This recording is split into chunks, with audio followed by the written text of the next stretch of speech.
Hello friends, I am Baibhav once again there at YouTube. So today's topic is a class 10 syllabus. I know friends, you are subscribed to this book, Story of My Life.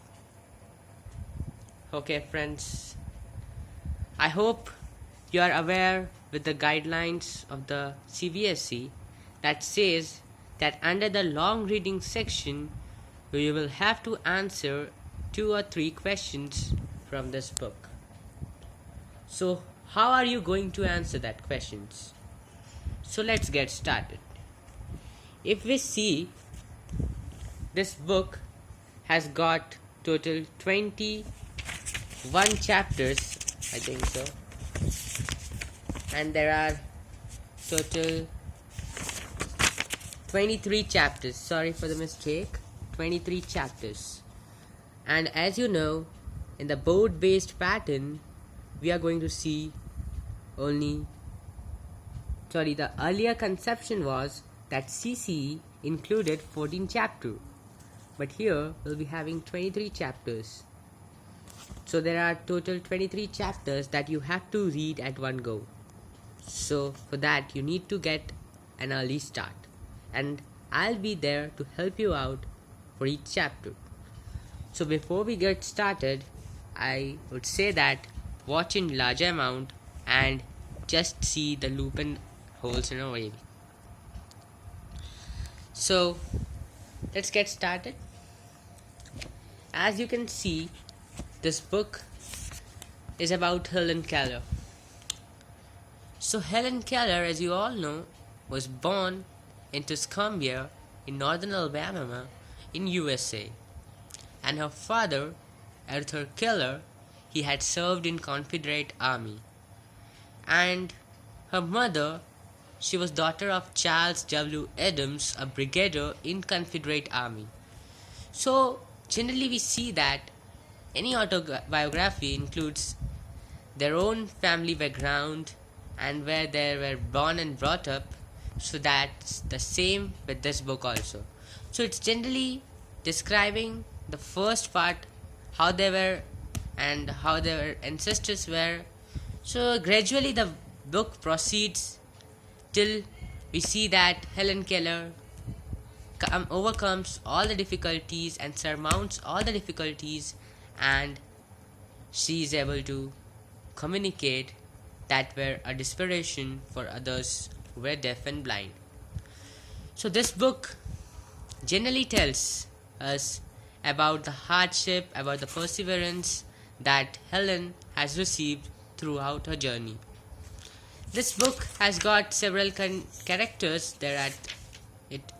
So the major plot of this, if we discuss, it includes Helen as the dominating character over others, and others can be assumed to be as the background or supporting characters. So there's a person named Miss Sullivan. As you all know, she was all behind her achievement. If you have read or you have watched a movie known as The Miracle Workers, it also includes Miss Sullivan in it.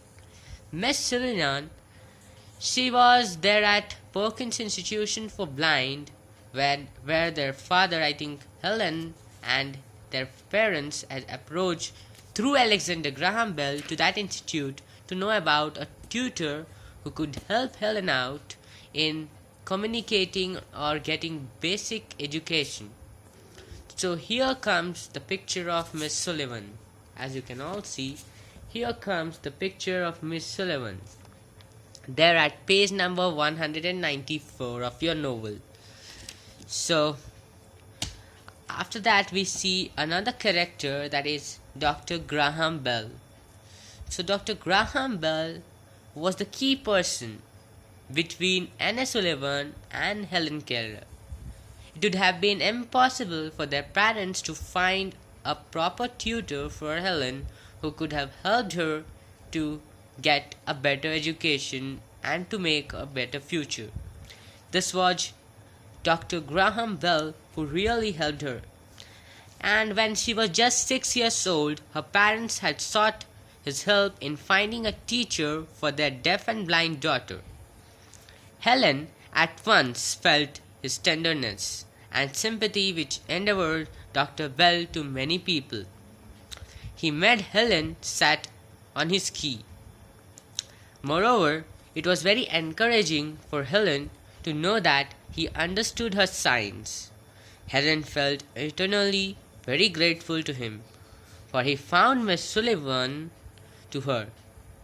So, like that, they gradually got very much familiar with one another, and Dr. Graham Bell suggested their parents to go to Mr. Anagonus, who was the principal of the Perkins Institute for Blind, and it was Mr. Anagonus who really helped them out by sending Miss Sullivan as Helen's tutor.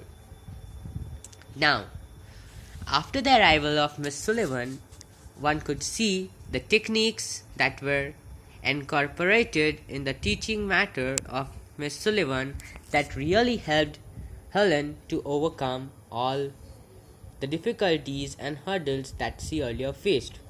For instance, if we go to C, she really related every word to describe every object and ideas, and she had endeavored several qualities such as perseverance, patience, dedication, tenderness that really helped Helen to communicate and be a part of the society.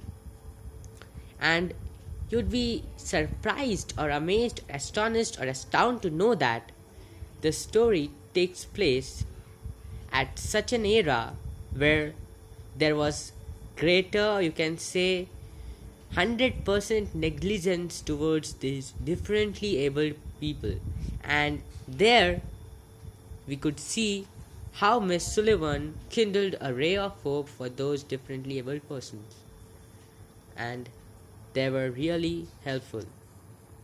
So friends, here we see several parameters that are really important for us to know and for our rest of our life also. Here the key element that really been you can say a boon to Helen was the importance of education.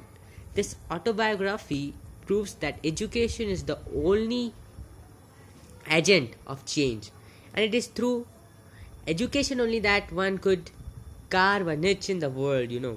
The difficulties that Helen faced to go to school, give formal exams at Radcliffe College, are reminders of the fact that when a deprived child can strive for it.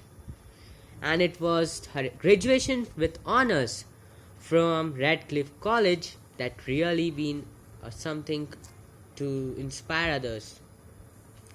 Then secondly, the importance of a dedicated teacher could be realized here. Friends, this autobiography describes how a dedicated and committed teacher can transform one's life, teach one to transcend the physical barriers, find indomitable odds with positivity. Miss Sullivan's innovative teaching methods really been a boon and a source to Helen's achievement, or you can say Helen's greater recognition to the society and to the America's legacy. It was due to N.S. Sullivan, whose teaching matters really proved beneficial for us.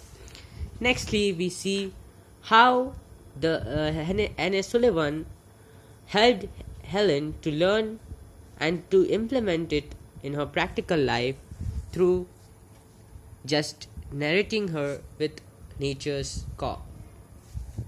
We see that, for instance, Helen faced problem in order to spell the word water. So what was the remedy for it? Miss Sullivan took her to a vale where there was a flowing water, and she introduced Helen's fingers to it and spelled the word water in her finger, and that resulted in Helen's success to spell the word. Now, next we see that fortitude and perseverance. Okay. Here, lastly, we see that how important communication is to human beings. See, communication is basically an inherent property of every being present on this earth. They want to express themselves rather being surpassed by some other world. So Helen could have been Helen could have been just seen as a character who was imprisoned in the darkness and captivity, and the prison was her own body. She felt that there are different means of communication and she is quite different from the rest of the world. So, in spite of all these physical barriers, she proved really interesting. And really, she proved that being desperate is not the solution. Rather, to work on it and to eliminate it from one's life or from one's daily routine work could be really beneficial. So friends, we realize with this novel that everything in this world is possible with our will and vigor. So best of luck friends for your class 10th exams, and I feel you do write this novel well, because this novel is not just a novel, rather it's a guide for your future endeavors, and it will really help you to fight all the indomitable odds that comes in front of your way. So friends, thanks for watching this video. If you really like my video, please do subscribe to my channel. Thanks a lot.